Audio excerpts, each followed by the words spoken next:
warnings. Never drive at night, stay on familiar roads, don't go off the beaten path. But I didn't listen. Like most people, I thought those were just cliches, the kind of superstitions older generations spouted to keep us from living life with any real freedom. I was wrong, so wrong. It all started when I decided to take my first solo road trip. I was in my mid-20s, freshly graduated, no ties, no responsibilities. Just the open road, calling to me like a siren song. I'd been cooped up for years, working at a dead-end job, waiting for the day I could break free. And finally, that day came. Sucked. I didn't have a set destination. I figured I'd just drive, explore, and let the road lead me wherever it wanted. I packed my car with just the essentials. A few bags of clothes, some snacks, a couple of water bottles, and my old reliable playlist of rock songs.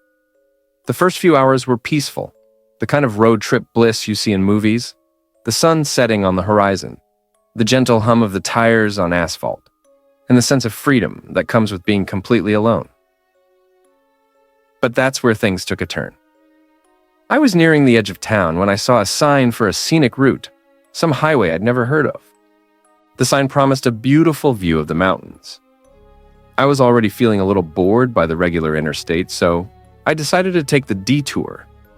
The road seemed inviting enough, well-paved, empty, the kind of place where you could imagine getting lost and finding yourself at the same time.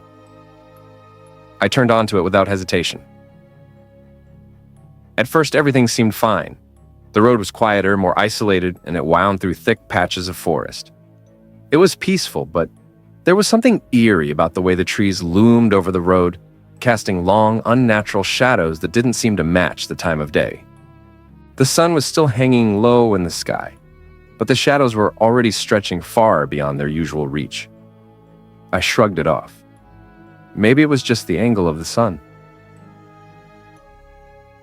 The road seemed to go on forever, no signs of civilization in sight.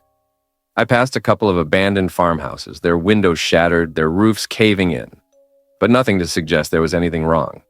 Just the quiet hum of my engine, and the occasional flicker of something in the corner of my eye, shadows shifting too quickly, almost like they were alive. I could have sworn I saw a figure standing on the side of the road, watching me. But when I looked back, there was nothing there. I should have turned around then. I should have gone back to the main road and ignored that nagging feeling in the pit of my stomach. But I didn't. Instead, I pressed on, determined to reach the mountain view the sign had promised. That's when things really started to go wrong. The road began to deteriorate. The pavement gave way to gravel, and soon it was nothing but dirt and dust. I could feel the car's tires struggle with the uneven terrain. My phone had lost service a few miles back, and I realized that I hadn't seen another car in what felt like hours. I was completely alone. I hadn't passed a single other person. The silence was deafening. Then I saw it. A small crooked sign barely visible through the trees. I slowed down, squinting to read it. Dead end, keep out.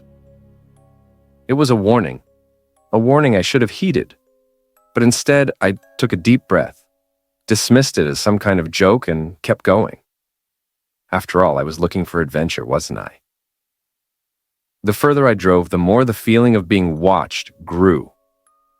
Every time I glanced in the rearview mirror, the landscape behind me seemed different and darker, more distorted. Trees that weren't there a second ago. Shadows that didn't quite match their surroundings.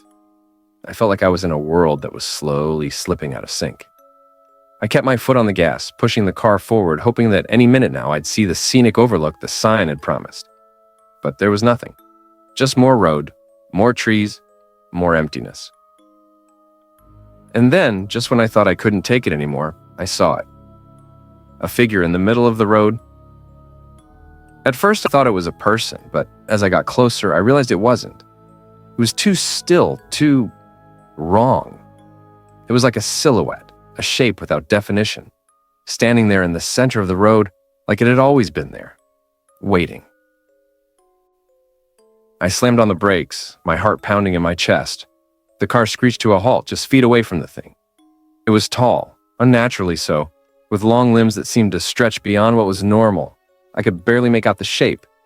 Its head was bent at an odd angle, and its body seemed to flicker in and out of existence, like a glitch in the fabric of reality. I wanted to scream. I wanted to run, but my body wouldn't move. My hands were frozen on the wheel, my eyes locked onto the figure. And then it turned its head toward me. For a split second, I thought I saw its eyes. Black, soulless, empty voids staring back at me. But before I could process what I was seeing, the figure stepped to the side slowly and deliberately, like it had no intention of letting me pass. I put the car in reverse and hit the gas, heart racing. But the road behind me was gone. It wasn't just that the turnoff had vanished. It was as if the road had never been there at all. The trees, the gravel, everything I had passed moments ago had disappeared, replaced by a thick wall of mist that had seemingly appeared out of nowhere. Panic surged through me. My breathing became shallow, my hands slick with sweat as I tried to reverse further. But the mist kept growing, consuming everything around me. I was trapped and I had no idea how to get out. That's when I heard it. A voice, not a whisper, but a loud, insistent command. Drive. It was coming from all directions, echoing through the fog. I didn't recognize it, but it felt familiar, like it had been calling to me for years. It was cold, unfeeling, and it made my blood run cold. I didn't want to drive. I didn't want to go forward, but my body was moving on its own, the car surging back into motion despite my protests.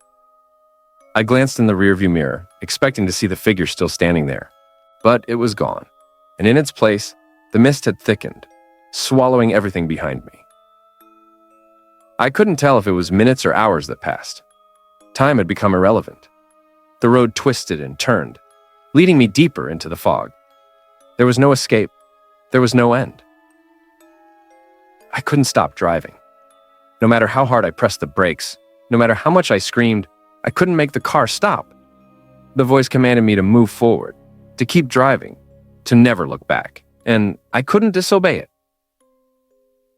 As I drove, I saw flashes in the corner of my eyes, figures moving just out of sight, whispering my name, calling me into the darkness. I couldn't tell if they were real or just hallucinations, but I didn't dare look at them. I couldn't.